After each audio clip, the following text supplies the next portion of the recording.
Join the community of more than 2 million Binomists who are investing online with Binomo. Start trading today with Binomo.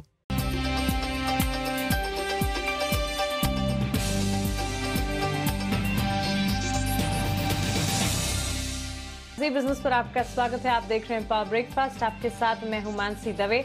हफ्ते का आखिरी कारोबारी सत्र और भारतीय बाजार के लिए नई सीरीज की शुरुआत में विदेशी बाजार कैसे कर रहे हैं रिएक्ट, सबसे पहले आपके सामने वही रख देते हैं। एशियाई बाजार का हाल देखें, 16,660 के आसपास लाल निशान के साथ यहां ट्रेड है। हल्की मजबूती डाउ फ्यूचर्स में देखने को मिल रही है, लेकिन जापान के बाजार भी करीब 160 अंकों की कमजोरी दिखा रहे हैं। बीती रात अमेरिकी बाजार की अगर बात करेंगे, बिकवाली का दबाव देखने को मिला। डाउ करीब 200 अंक तो नैस्डैक में 100 अंकों की गिरावट। आपको बता दें कि इंपॉर्टेंट इवेंट है जिससे पहले यहां पर इस तरह के लेवल्स देखने को मिल रहे। जैक्सन होल बैठक से पहले अमेरिकी बाजारों में गिरावट हावी होती हुई दिख रही है, लेकिन क्यों ऐसा कुछ हो रहा है और क्या कुछ और अहम है इस बैठक से जुड़ा, साथ ही विदेशी बाजार के क्या है अहम संकेत, विस्तार से जान लेते हैं दीपांशु भंडारी से। दीपांशु, गुड मॉर्निंग, बताएं। Good morning Mansi. और आपने सही कहा, थोड़ी सुस्ती दिख रही है ग्लोबल मार्केट्स में, एशिया के बाजारों में। हालांकि कहना पड़ेगा कि कुछ एशिया के बाजार अब निचले स्तरों से रिकवरी भी दिखा रहे हैं। एसजीएक्स निफ्टी आप लगभग सपाट ही देख रहे हैं और डाउ फ्यूचर्स में तो बढ़त ही है। जैक्सन होल की बैठक है, उस पर सबकी नजर है। और उससे पहले हमने देखा कि कल यूएस में 4 दिनों की तेजी पर ब्रेक लगा है। अगर आप गिरावट परसेंटेज वाइज देखें तो आधे % की ही गिरावट आपको लगभग सभी यूएस इंडिसेस में दिखी है। डाउ 200 अंक फिसला, दिन के निचले स्तर पर बंद हुआ। अच्छी शुरुआत हुई पर फिर उसके बाद रेस्ट ऑफ द डे गिरता ही रहा और डेज लो पर बंद हुआ है डाउ। नैस्डैक और एसएनपी में भी आधे % के आसपास की गिरावट रही है। स्मॉल कैप्स में ज्यादा गिरावट थी, ये आउट परफॉर्म भी कर रहे थे, तो गिरावट भी यहां पर ज्यादा ही हुई है। करीब 1% सवा 1% की गिरावट रसल 2000 में आपने कल देखी। 10 साल की बॉन्ड यील्ड 1.34% के पास बिल्कुल स्टेबल है, कोई ज्यादा यहां पर बदलाव नहीं हुआ। साप्ताहिक बेरोजगारी के दावे जो आए हैं वो 3,53,000 पर आए हैं। अनुमान 3.5 लाख का था, तो लगभग अनुमान मुताबिक है, वहां से कोई चिंता नहीं है। Q2 जीडीपी का फाइनल डेटा 6.6% पर आया है, अनुमान 6.7% पर था, तो वहां से भी कोई परेशानी नहीं है। जो भी एक्शन कल हुआ है वो जैक्सन होल बैठक और उससे पहले की जो भी अनुमान, एक्सपेक्टेशंस या बातचीत चल रही है उसी को लेकर हुआ है। अब क्या होने वाला है जैक्सन होल बैठक में? दुनिया के सेंट्रल बैंकर्स वर्चुअली मीटिंग कर रहे हैं, कल ये ऑलरेडी शुरू हो गई है, पर आज का दिन अहम है क्योंकि फेड के चेयरमैन जेरोम पावेल साहब अपना भाषण देंगे, जिसमें वो आर्थिक स्थिति के बारे में बात करेंगे, फेड की पॉलिसीज के बारे में बात करेंगे और अनुमान लगाया जा रहा है कि शायद स्टिमुलस में बदलाव के संकेत भी दे सकते हैं। अब देंगे या नहीं ये अनुमान मुताबिक ही रहेगा, पर बात यही कही जा रही है कि शायद वो स्टिमुलस पर कुछ ना कुछ तो जरूर कहेंगे ही। और इस बैठक से पहले फेड के 2 मेंबर्स ने कल मीडिया में बात करी, पब्लिकली बात करी, जहां पर उन्होंने कहा कि अब टेपर शुरू करने की जरूरत आ गई है, यानी कि स्टिमुलस कम करने की जरूरत है। बल्कि जो एक प्रोमिनेंट मेंबर है फेड के, जेम्स बुलर्ड साहब, उन्होंने तो यह भी कहा कि टेपर को जल्द से जल्द शुरू करना चाहिए और अगले साल की पहली तिमाही तक, यानी कि मार्च 2022 तक आपको टेपर खत्म कर देना चाहिए, पूरा स्टिमुलस वापस ले लेना चाहिए और फिर स्थिति को देखना चाहिए कि इन्फ्लेशन कैसे बिहेव कर रहा है। तो काफी अग्रेसिव कमेंट्स है उसके, और इन कमेंट्स की वजह से भी हमने देखा कि कल अमेरिकी बाजारों में थोड़ा एक्शन आते हुए दिखा है। तो जैक्सन होल की बैठक और उससे पहले ये जो कमेंट्स आए हैं उसका भी थोड़ा इंपैक्ट हमने कल अमेरिकी बाजारों में देखा। यूरोप में आधे % तक की गिरावट थी, कोई ज्यादा बड़ा एक्शन नहीं रहा। कच्चा तेल भी 3 दिनों की तेजी के बाद कल एकदम दायरे में आपको ट्रेड करते हुए दिखा, $72 के आसपास ही ट्रेड कर रहा है। सोने में आपने हल्का सा दबाव देखा है और डॉलर में उछाल आते हुए देखा है। तो आज शाम फेड चेयरमैन के स्पीच पर सबकी नजर है। बिल्कुल दीपांशु, शुक्रिया विदेशी बाजार के संकेतों में बताने के लिए। तो शाम को फेड चेयरमैन की स्पीच, जेरोम पावेल के संबोधन पर सभी की नजर है और इसी से पहले हम देख रहे हैं विदेशी बाजार में सुस्ती का माहौल फिलहाल दिख रहा है। कल के कारोबारी सत्र में संस्थागत निवेशकों ने क्या किया, आइए आपको बताते हैं। कैश मार्केट में करीब 1974 करोड़ की बिकवाली एफआईएस की तरफ से होती हुई दिखी है। वहीं वायदा बाजार में करीब 4,611 करोड़ की खरीदारी एफआईएस ने की है। तो कैश मार्केट में 1,055 करोड़ की खरीदारी डीआईएस की तरफ से आती हुई दिखी है। क्लियरली कैश मार्केट में डीआईएस की खरीदारी के आंकड़े हैं, वायदा बाजार में एफआईएस की खरीदारी के आंकड़े हैं, कैश मार्केट में एफआईएस की तरफ से बिकवाली आती हुई दिख रही है। कैसे समझेंगे इन तमाम संकेतों को और नई सीरीज की शुरुआत कैसे की जाए? हफ्ते के आखिरी ट्रेडिंग सेशन पर पहली स्ट्रैटेजी आपकी क्या हो, विस्तार से जान लेते हैं। अब हमारे साथ जुड़ रहे हैं जी बिजनेस के मैनेजिंग एडिटर अनिल सिंह जी।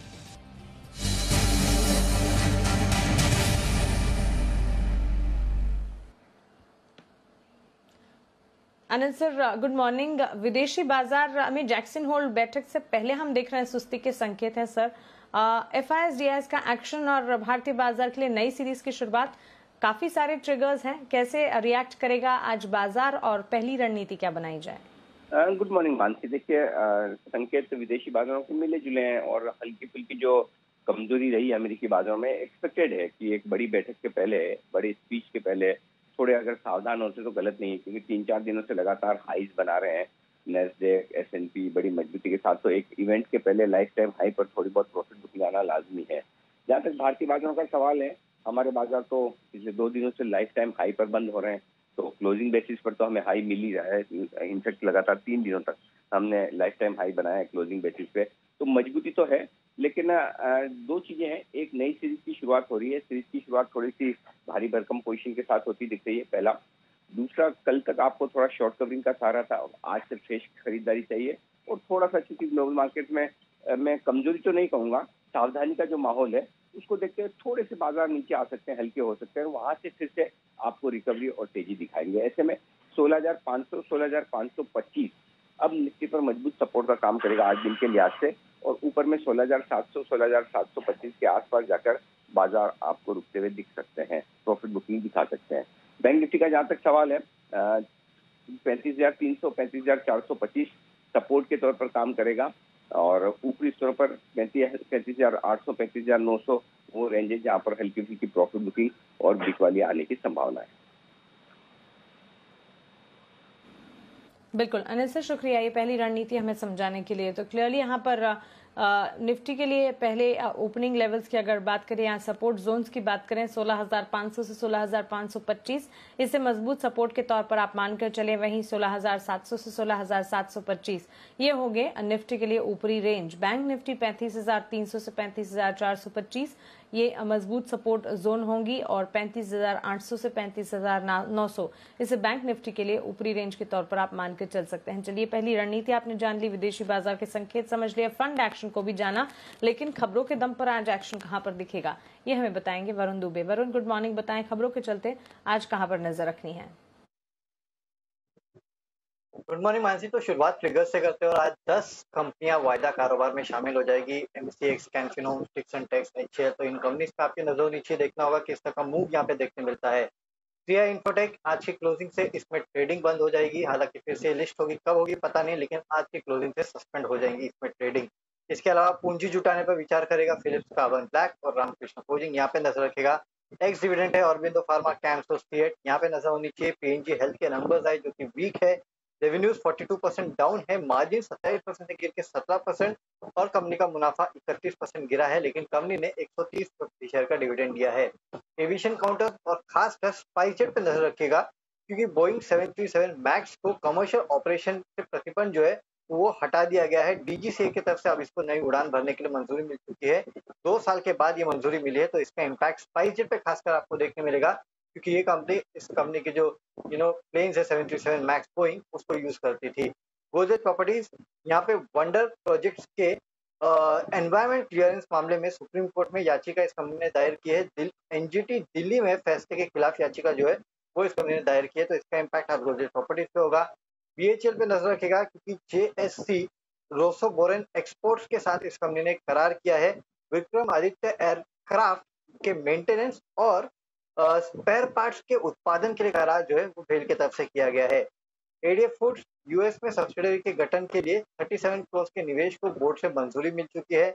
इन्फोसिस कनाडा की कंपनी मैनिटोबा पब्लिक इंश्योरेंस के साथ इस कंपनी ने एक करार किया है डिजिटल सर्विसेज के लिए। विप्रो आर्टिफिशियल इंटेलिजेंस सिमुलेशन के लिए डाटा रोबोट के साथ इस कंपनी ने करार किया है। बनाली अमन शुगर यहाँ पे नजर रखेगा, क्योंकि राइट इशू के माध्यम से शेयर जारी करने पे 1 सितंबर को इस कंपनी का बोर्ड जो है वो विचार करने वाला है। पीएनबी पे आपको नजर रखनी है, क्योंकि बेसल 3 नॉर्म के अंतर्गत पूंजी जुटाने के लिए जो 27 अगस्त इस कंपनी की बोर्ड बैठक थी वो फिलहाल टल गई है। कंपनी जल्द बोर्ड बैठक की नई तारीख जो है वो बताएगी। साथ ही साथ इस कंपनी की जो एमडी एंड सीईओ है मिस्टर राव, उनको जनवरी 2022 तक एक्सटेंशन मिल चुका है।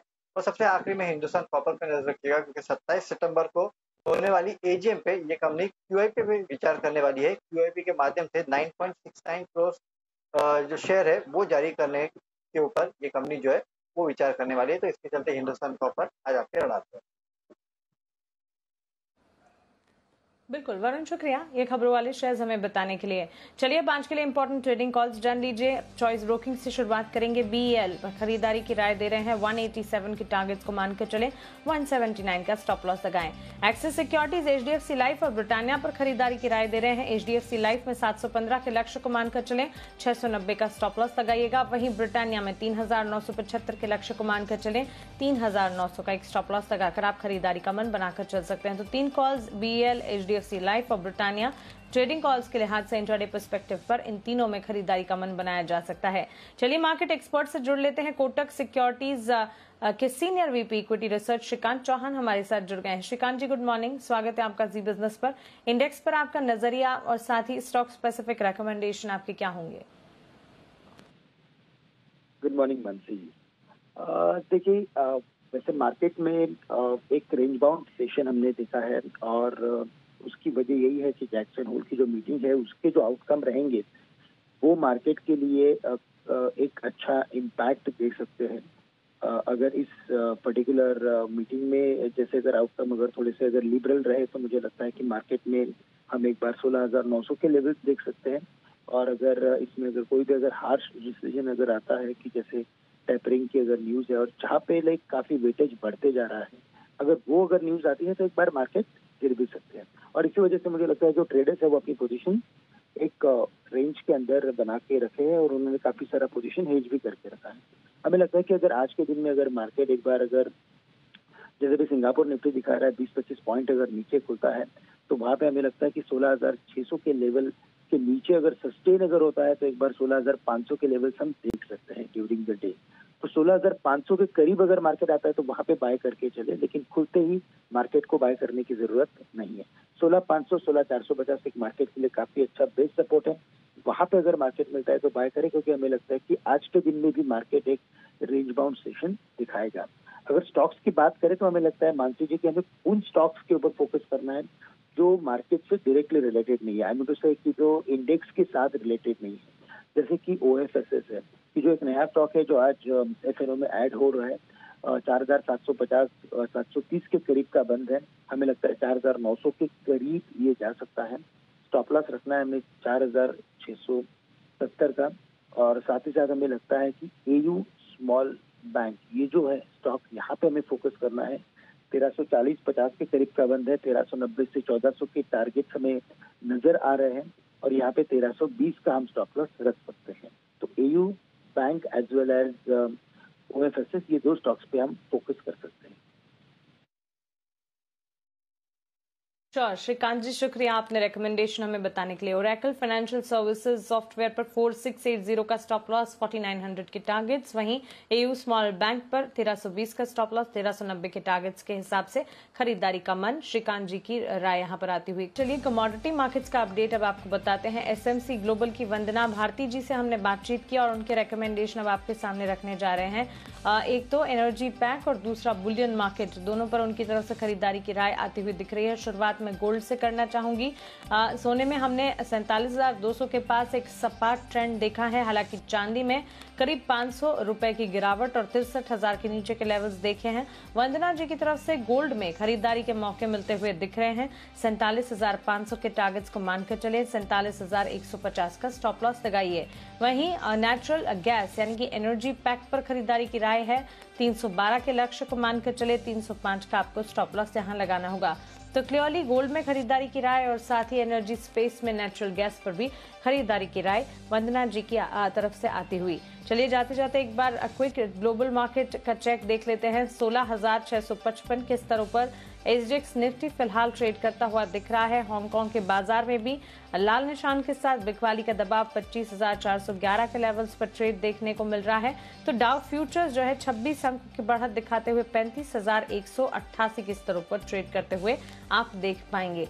इसी के साथ पावर ब्रेकफास्ट को हम यहीं समेट रहे हैं।